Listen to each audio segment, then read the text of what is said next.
What is up, guys? Today we're going to be looking at mid laners, the best mid laners for solo queue. And the first thing I want to do before we actually get into it is talk about mid lane Ezreal, specifically this Runeglaive Smite Ezreal. Now this guy is ridiculously strong right now and he is kind of overpowered, but he's getting changed next patch, which is why I'm not going to put him in this video. Now you guys don't really need me to tell you that he is ridiculously strong and you probably should ban him every game, but just for clarity, yes, he is the best mid laner for solo queue right now, but because of the upcoming change that's going to completely remove him, I'm not going to go through in this video. The final thing I want to say before we actually get into the video is mid lane is in a really good spot right now, and there are tons and tons of champions that can carry a game, but these are the ones I just think that can carry hardest, and I'm going to explain why as well. Right, so moving on to the first one on the actual list, at number 5 we have Twisted Fate. Now Twisted Fate's ultimate is ridiculous, it's so strong, like you don't have to outplay anyone in lane, you don't even have to do well in lane, you just have to ultimate to other lanes, get your allies ahead and put the enemies behind. He actually does really good damage mid to late game, and that's only with a few items as well, like getting 2 items is going to be enough to do some serious damage. The biggest thing with him is that you're going to be catching people constantly who are out of position, and that's how you snowball games really easily. After you get someone like that, then you can take a tower, you can take objectives, you can get more kills, and it's like playing with the enemy team only having 4 players, honestly. Now it's not all good, right? His ultimate is crazy, and that's the biggest reason why he's on this list, but his weaknesses are pretty big too. His biggest weakness is that the other assassins in the meta right now are actually really good against him, so if you stay in lane against them, you're probably going to die a couple of times in the game. He's also not as good as some others on this list at team fighting. He only has 2 damaging spells, but one of those is a short cooldown stun, which can actually be really useful in team fights. So moving on to the next guy on this list, we have the golden chicken himself, Azir. Now Azir is one of these champions who is actually very, very hard to play. And to give you an example of this, if you have less than 5 games with him, your win rate is likely to be around 45%. But if you have more than 50 games, it jumps up to 55%, which is really high. He has a really good lane phase, and he's very hard to kill with his ultimate if you try and gank him. He can zone people from objectives, which makes taking dragon pretty easy. And he has ridiculous damage late game, and that is the biggest thing. He scales so well with items and he has so much damage, probably higher damage than anyone else on this whole list. Now I can't really mention his pros without mentioning the Shurima Shuffle, right? That is one of the coolest looking plays in the game, and actually to pull that off, all you have to do is use your E and then your Q after, then your ultimate to get people back into your team, and it just looks so cool. So when we're looking at cons, I've already kind of mentioned it, he's very, very hard to play, probably one of the hardest champions in the game to actually get to grips with and to master as well. The other thing is that if you ever manage to lock him down before he can ultimate, then you can actually do some serious damage and kill him very quickly. It's also another thing where he actually needs time to ramp up and time to do damage. Like, he's not really a burst champion, he's a sustained damage champion. Right, so coming in our third place, our bronze medal is going to be Victor. Oh, that reminds me actually, I got a joke for you guys. If anyone makes a kind of crappy play and you want to give them some nice words of encouragement, just ask them if they've been out in the sun recently, because they're looking mighty bronze about now. Okay, that was awful. But anyway, moving swiftly on to Victor.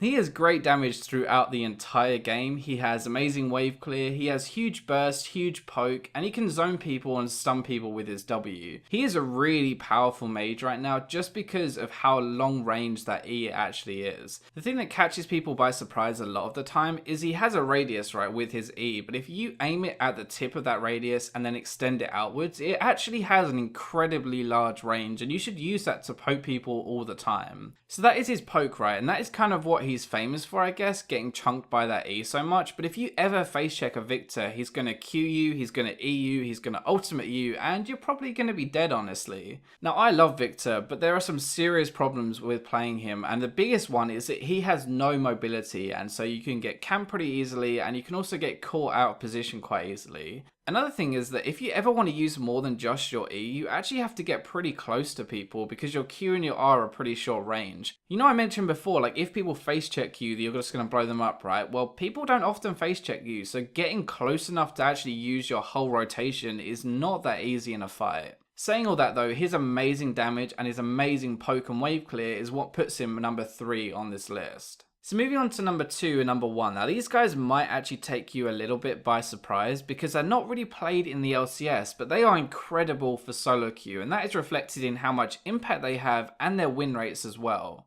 So taking our second place, or our silver medal, and don't you worry, I don't have a joke for this one, is going to be Ari. So she has a good lane phase, she has good damage throughout the game, and the biggest thing about her is that she can pick people and assassinate people really easily. She's very hard to gank with her Q with the speed up, and one charm can honestly just win the game or completely turn the tides of a lane. So the reason she snowballs so hard and is so good right now is because if she actually gets ahead, she's very similar to Twisted Fate. She can just remove someone from the game and make it basically a 5v4. Like if you ever catch someone alone, you can 100 to 0 them, and then that turns that into an objective, it turns it into a tower, it turns it into an advantage for the next team fight. The other really good thing with her is that her team fights are actually incredibly strong as well. So she isn't just this pick champion or a pick assassin, she actually has an incredible team fight, which is very rare for people to have both. I actually really struggled to come up with cons for Ari, but she's skill shot based, she's weak to hard CC, and she's not very good against tanks either. Right, so at number 1, and remember this is purely for solo queue, right? This is purely for winning a game and carrying solo queue, we have Annie. Now Annie has a really good lane phase, she has tons of kill potential, tons of damage, tons of stuns, tons of carry potential, and she's very easy to play as well. And when you roll that all into one little package, you get, well, a little girl. She's just so good right now specifically because of this meta, okay?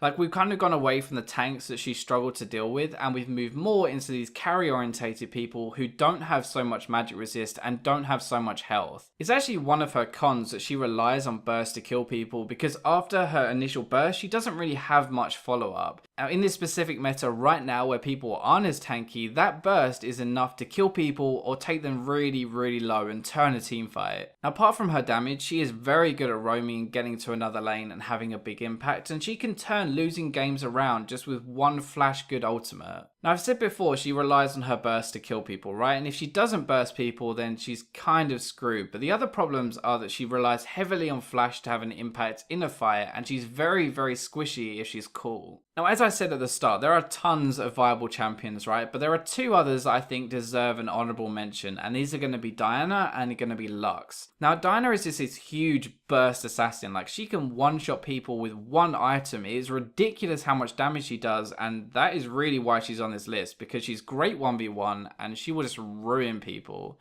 So Lux is kind of a different playstyle to Diana. She isn't this burst assassin, well she is burst I guess, but she also has this utility side to her as well. So Lux is really good at picking people, Lux is really good at keeping her team alive, and that shield is really underrated. The biggest thing with Lux and why I think she's so good right now is because you don't really have to rely on your team. Like you can get picks by catching people in a bind and one-shotting them, and that is just really good to have on your team. So that wraps up the video, and I hope you guys enjoyed it. As always, make sure you let me know what you're playing right now, why you enjoy it, why it's so good in the comments below. I'll stick around there for a little bit, and that's all for this time, but I'll catch you in my next video.